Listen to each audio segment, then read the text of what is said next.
Hoje nós vamos falar um pouquinho sobre as cores, exatamente. Então me diz aí qual que é a cor dos seus olhos, do seu cabelo, da sua roupa, do seu carro. Então, o mundo em que vivemos é baseado na forma que nós percebemos os objetos, suas características, seus formatos e suas cores. Mas a cor que eu enxergo é exatamente a cor que você enxerga? Então sejam bem-vindos ao Chaves da Mente, eu sou o Leandro Chaves e hoje nós vamos falar sobre o quê? Cores. Então por que não já deixar o joinha aí para que ele fique azul e se inscrever no botão vermelho? E aproveitando esse botão de inscreva-se, se eu pedir para você descrevê-lo para mim, como que você faria? Você provavelmente falaria o óbvio, é um botão retangular pintado de vermelho em que no centro está escrito inscreva-se na cor branca. Mas como que você chegou a essa conclusão? Usando o seu sentido da visão.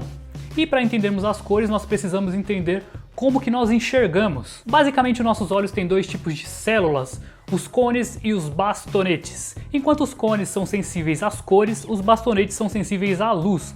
Então, para que nós possamos enxergar, precisa ter uma fonte de luz, tanto direta quanto indireta. Uma luz direta é uma luz produzida por uma fonte primária, ou seja, algo que gere luz, como o sol, o farol de um carro, uma lanterna, a lâmpada da sua casa ou então essa tela que você está me vendo agora. Enquanto que uma luz indireta precisa ser iluminada, ou seja, a luz bate nesse objeto, é refletida para os seus olhos e assim você consegue enxergá-lo. Os seus olhos então mandam um sinal para o seu cérebro que interpreta e identifica as características desse objeto, como o formato e a cor dele. Enquanto o objeto é formado por determinadas características e formatos por N motivos, a cor é determinada pela capacidade dos átomos desse objeto em absorver determinados comprimentos de luz e refletir outros comprimentos para os seus olhos.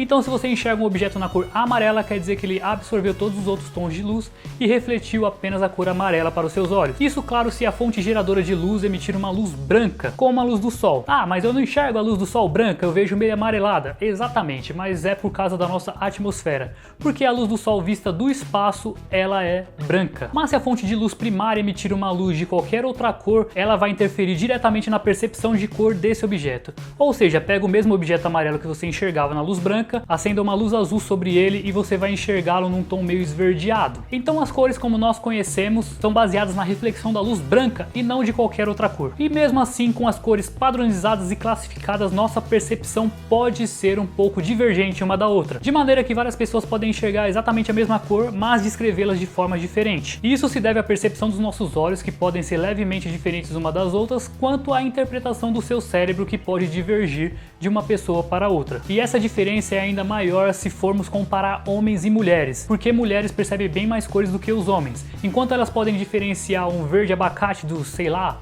verde selva amazônica, um homem vai olhar e falar que é apenas verde. E ainda se expandirmos para o reino animal, veremos que as diferenças de cores, de tonalidade, de interpretação são realmente gigantescas. Enquanto os cones dos nossos olhos, sim, aqueles lá que são sensíveis às cores, conseguem captar três cores, que é o verde, o vermelho e o azul, e a mistura dessas três cores que formam todas as outras demais que a gente consegue identificar. Há animais que têm menos cones perceptores de cor e identificam menos cores, obviamente, como o cachorro, por exemplo, que pode diferenciar o azul do amarelo, por exemplo, mas não o verde do vermelho. Há outros animais que têm bem mais cones receptores de cor nos seus olhos e podem capturar bem mais cores, podendo chegar até 12. Agora imagina ter 12 receptores de cores.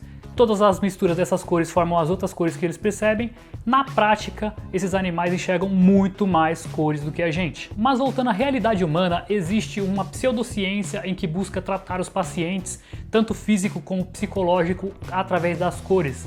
É chamada a cromoterapia. Eles utilizam a imersão em determinado tipo de cor justamente para tratar algum tipo de emoção, algum tipo de enfermidade que possa estar sentindo. Eu não sei bem quais cores tratam exatamente quais tipos de enfermidade, mas esse tratamento pode ser tanto pela exposição a algum tipo de luz, quanto pela utilização de alguma vestimenta, ou então tratamento com algum tipo de água colorida. E eles dizem que esse tratamento traz um equilíbrio tanto físico quanto mental. Se estiver interessado, vale a pena tentar. Mas também existe a psicologia das cores, essa que é muito utilizada no marketing e nas decorações. Ou você nunca ouviu falar que laranja é uma cor quente, que o preto é luxuoso e requintado, ou então que o azul é uma cor de equilíbrio, de calma. E o mais famoso, o vermelho, é constantemente associado à paixão, ao amor, mas também associam bastante ele à fome. Sim, exatamente, por algum motivo parece que a cor vermelha desperta a sua fome, a sua vontade de comer, e é utilizado bastante em redes de fast food. Mas o fato é que sim, as cores causam algum tipo de sensação no nosso cérebro, seja consciente ou inconscientemente,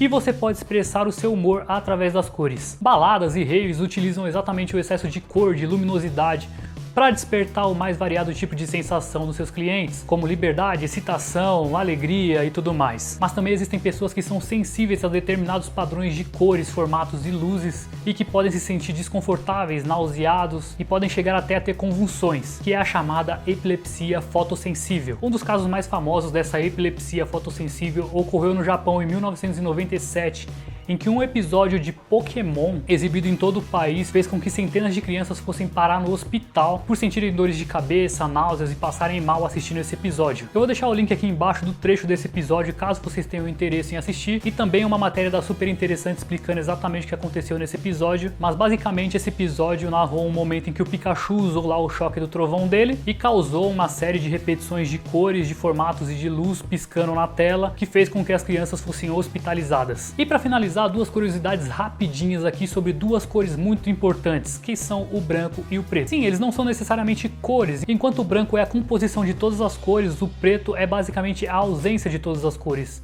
ou de total luz. Embora eu ache que a maioria saiba disso, uma luz branca é composta por todos os espectros de cores visíveis. A gente pode perceber isso no arco-íris, por exemplo, que enquanto a luz que ultrapassa as gotículas é refletida, a refração da luz faz com que nós enxergamos todos os espectros de cores visíveis no arco-íris. Então também uma superfície branca quer dizer que ela reflete todos os tons de luz para os seus olhos. Enquanto o preto, exatamente o oposto, se não houver luz não tem cor, você enxerga tudo preto. E uma superfície preta quer dizer que ela absorveu todos os espectros de luz visível. E isso vai variar no quanto ela absorve, no quanto ela reflete, no quão fosco ela pode ser, tanto que o material mais escuro do mundo é exatamente preto e ele absorve completamente a luz. E é isso, se você tem mais dicas, sugestões de vídeo, por favor deixe nos comentários. E se você gostou desse vídeo, com certeza você vai gostar dos próximos, então deixe seu like, se inscreve e ativa o sininho para receber as notificações.